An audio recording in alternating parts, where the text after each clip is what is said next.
अब अचानक से बांग्लादेश लाइन पर आ गया है और बांग्लादेश भारत से मांग रहा है बहुत बड़ी मदद, लेकिन भविष्य में भारत के लिए मुसीबत खड़ी हो सकती है। भारत ने कई बार बांग्लादेश को मदद पहुंचाई है, लेकिन वो मदद बाद में जाकर भारत के लिए ही समस्या बनी है। जानेंगे इस बार बांग्लादेश को भारत से क्या चाहिए। तो वहीं दूसरी तरफ तुर्की, जिसने भारत के गेहूं को रिजेक्ट किया और एक ट्रेड वॉर चलाने की कोशिश की, अचानक से उसे वेद क्यों याद आने लगे? क्यों तुर्की की अकड़ ठिकाने लगने लगे हैं? आखिर तुर्की को क्या चाहिए? भारतीय वेद याद आने का मतलब है कि कुछ चाहिए तुर्की को अभी भी भारत से। जानेंगे क्या है मामला, इसके अलावे बहुत कुछ। आइए जानते हैं इन खबरों को विस्तार से। तुर्की और भारत दोनों के रिलेशन के 75 साल हो गए। 75 साल एक बहुत बड़ी अवधि है। आपने देखा होगा भारत और इजराइल के रिश्ते के मात्र 30 साल हुए थे और 30 साल का सेलिब्रेशन दोनों देशों ने किस तरीके से किया था।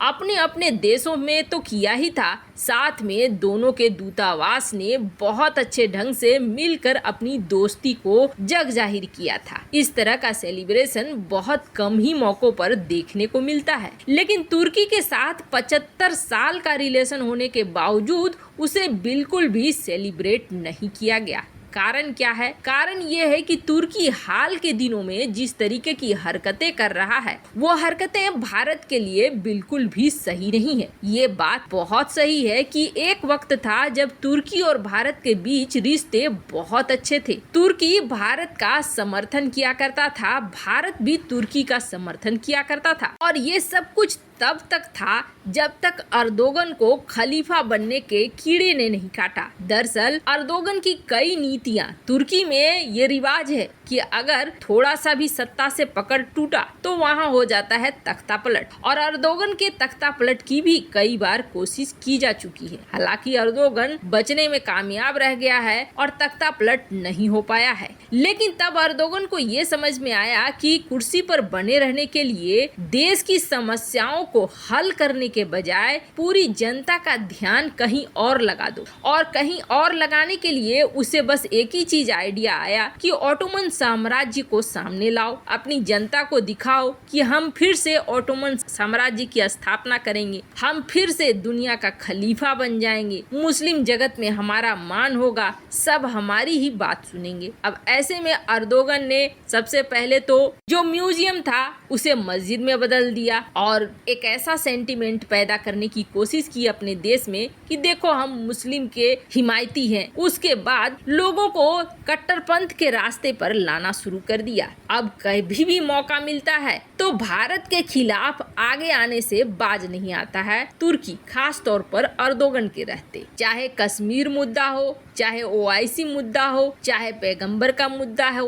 और अब तो अर्दोगन बुढ़ापे में मिट्टी खराब कर रहे हैं और एक अलग ही लेवल पर खेल रहे हैं। अब उन्होंने एक ऐसी गलती कर दी जिस गलती को पूरी दुनिया समझ रही है कि हाँ, यहाँ पर एक खेल हुआ है। अर्दोगन ने भारत के गेहूं को खरीद कर उसे रिजेक्ट कर दिया। हालांकि ये जो गेहूं था ये तुर्की के लिए था भी नहीं, इसे बेचा गया था किसी और को और वहाँ से तुर्की ने खरीदा, लेकिन इसे भारत को बदनाम करने के लिए एक हथकंडे के रूप में इस्तेमाल किया। पर अब जो तुर्की के एम्बेसडर हैं भारत में, फिरात सुनेल, इन्होंने अब ऐसी बात कही है जिससे समझ में आ रहा है कि तुर्की को कुछ चाहिए। दरअसल इन्होंने ये कहा है कि भारत और तुर्की के रिश्ते तो वैदिक काल से है, यानी जब वेदों का समय था तब से हम दोनों दोस्त हैं और हम लोग चाहते हैं कि एक साथ मिलकर रहें। दक्षिण एशिया में भारत का प्रभुत्व है, आगे भी प्रभुत्व रहेगा, और हम ये चाहते हैं कि जल्द ही जो पर्यटन है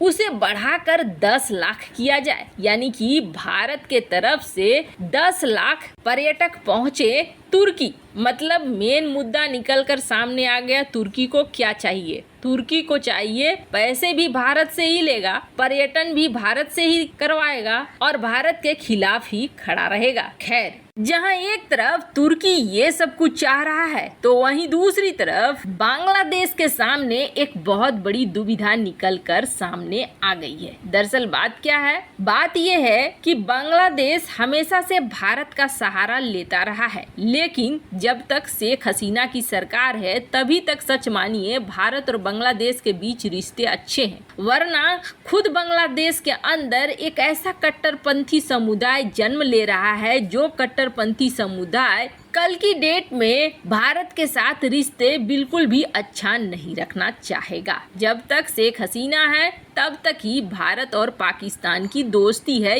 ये भी तय है। अब तक भारत ने बांग्लादेश को आजादी के बाद से कई तरह की मदद की है। एक तो आजादी करवाने में मदद की है और दूसरी सबसे बड़ी मदद बांग्लादेश को भारत ने व्यापार को संचालित करने में दी है। जो टेक्सटाइल में अभी कुछ दिनों पहले तक बांग्लादेश 2 नंबर पर था, जिसे हटाकर भारत 2 नंबर पर काबिज हो गया, वो भारत की ही देन थी। दरअसल बांग्लादेश से डायरेक्ट व्यापार कोई व्यापारी नहीं करना चाहते थे, खास तौर पर विदेशों की कंपनियां। ऐसे में ये कंपनियां एक ऐसे गारंटर को ढूंढ रही थी जो गारंटी दे कि हाँ बांग्लादेश धोखा नहीं करेगा और टेक्सटाइल के जो भी ऑर्डर है उसे समय पर पूरा करेगा। तब भारत ने और भारतीय बैंकों ने गारंटर की भूमिका निभाई और उसके बाद उसी के दम पर बांग्लादेश टेक्सटाइल इंडस्ट्री में काफी आगे निकल गया। बांग्लादेश टेक्सटाइल इंडस्ट्री में काफी आगे निकल गया और अब तो ऐसी समस्या हो गई कि भारत से भी आगे निकल गया था। पर खैर भारत ने टेक्सटाइल इंडस्ट्री में वापसी करी और अब अपने पोजीशन तक भारत पहुंचा। पर अब क्या चाहिए बांग्लादेश को? बांग्लादेश को अब चाहिए भारत से बड़ी मदद, लेकिन नेपाल के अंदर। बांग्लादेश में दरअसल बिजली का उत्पादन जो होता है वो अलग अलग पेट्रोलियम वगैरह और कुछ न्यूक्लियर प्लांट हैं उससे होता है और ये सोर्स जो है उससे भारी पड़ता है। इसके अलावा बांग्लादेश अपने बिजली का 8% भारत से खरीदता है। बांग्लादेश चाहता है कि वो एनर्जी के मामले में सक्षम हो जाए और भारत के ऊपर उतना ज्यादा निर्भर न रहे, साथ ही साथ उसे सस्ती बिजलियां मिले। अब इसके लिए क्या चाहिए उसे? इसके लिए दरअसल उसे चाहिए नेपाल के प्रोजेक्ट में हिस्सेदारी। नेपाल में कई सारी ऐसी परियोजनाएं चल रही हैं। दरअसल नेपाल में पनबिजली कार्यक्रम के तहत 80,000 मेगावाट से ज्यादा बिजली उत्पादन किया जा सकता है, लेकिन अभी वहां परियोजनाएं नहीं हैं। बहुत सारी चीजों की कमी है जिसकी वजह से मात्र 2,000 मेगाटन का उत्पादन होता है। भारत की मदद से नेपाल कई ऐसे प्रोजेक्ट में काम कर रहा है जिससे बिजली का उत्पादन बढ़ जाए और ये जो बिजली का उत्पादन बढ़ेगा, सरप्लस होगा, उसे भारत भी खरीदेगा। अब इन परियोजनाओं में कहीं न कहीं बांग्लादेश अपनी एंट्री चाहता है, लेकिन समस्या क्या है? समस्या ये है कि इन परियोजनाओं में से बहुत सारी ऐसी परियोजनाएं हैं जो बांग्लादेश और नेपाल के बीच ही होंगी, पर जो संचार का माध्यम होगा वो संचार का माध्यम भारत की धरती, भारत के आसमान को क्रॉस करते हुए बांग्लादेश को जाएगा। अब ऐसे में बांग्लादेश भारत से चाह रहा है मदद की इस मामले में आप मदद दीजिए और हमें हर तरह की सहायता प्रदान कीजिए। वैसे आपको क्या लगता है, क्या भारत को बांग्लादेश की मदद करनी चाहिए इस मामले में? कमेंट कर अपनी राय जरूर बताएं। जल्द मिलते हैं अगले वीडियो में नई खबर के साथ।